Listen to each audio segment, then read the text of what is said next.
राजमाता जिजाऊंच्या 428व्या जयंतीनिमित्त मातृतीर्थ सिंदखेड राजा येथे आज पहाटे मुख्य महापूजन पार पडलं।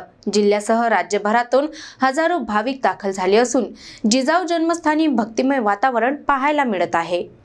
महाराष्ट्राच्या इतिहासाला दिशा देणाऱ्या छत्रपती शिवाजी महाराजांच्या संस्कारांची जननी असलेल्या राजमाता जिजाऊंच्या 428व्या जयंतीनिमित्त बुलढाणा जिल्ह्यातील मातृतीर्थ सिंदखेड राजा नगरी आज भक्तीने उजळून निघाली आहे।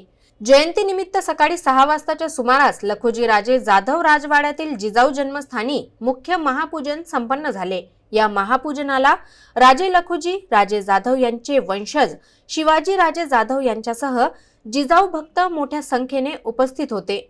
जिजाऊ जन्मस्थानी दर्शनासाठी सकाळपासूनच भाविकांच्या लांबच लांब रांगा लागल्या असून राजमाता जिजाऊ की जयच्या घोषणांनी परिसर दुमदुमून गेला आहे।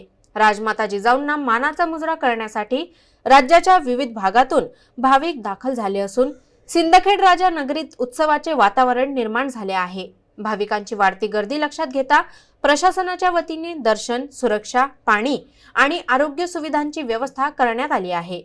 दरम्यान जिजाऊ भक्तांसाठी प्रशासनाने सर्व सुविधा उपलब्ध करून द्याव्यात असे साकडे लखुजी राजे जाधव यांचे वंशज शिवाजी राजे जाधव यांनी यावेळी घातले। राजमाता जिजाऊंचा आदर्श आणि त्यांचे कार्य आजही प्रेरणादायी असल्याच्या भावना भाविकांकडून व्यक्त केल्या जात आहेत। जिजाऊ जन्मोत्सवाच्या हार्दिक शुभेच्छा देतो। आणि या सिंदखेड शहरामध्ये आजही अकोमोडेशनची चांगली व्यवस्था नाही। मी शासनाला आपल्या माध्यमातून विनंती करेल की या ठिकाणी चांगल्या पद्धतीच्या व्यवस्था शासनाने निर्माण केल्या पाहिजे। ज्या माध्यमातून जिजाऊ भक्त जे लाखो जिजाऊ भक्त या ठिकाणी येतात त्यांची थांबण्याची, त्यांना चांगल्या सुविधा या ठिकाणी निर्माण होण्यात एवढीच आपल्या मार्फत मी त्यांना विनंती करतो। आणि त्यांना जिजाऊ मासाहेब सदिच्छा देव, त्यांचे राज्य चांगल्या पद्धतीने चालू, परंतु त्यांनी जिजाऊ जन्मोत्सवासाठी चांगल्या पद्धतीच्या सुविधा या ठिकाणी निर्माण कराव्या अशी आपल्या माध्यमातून त्यांना विनंती करतो आणि थांबतो।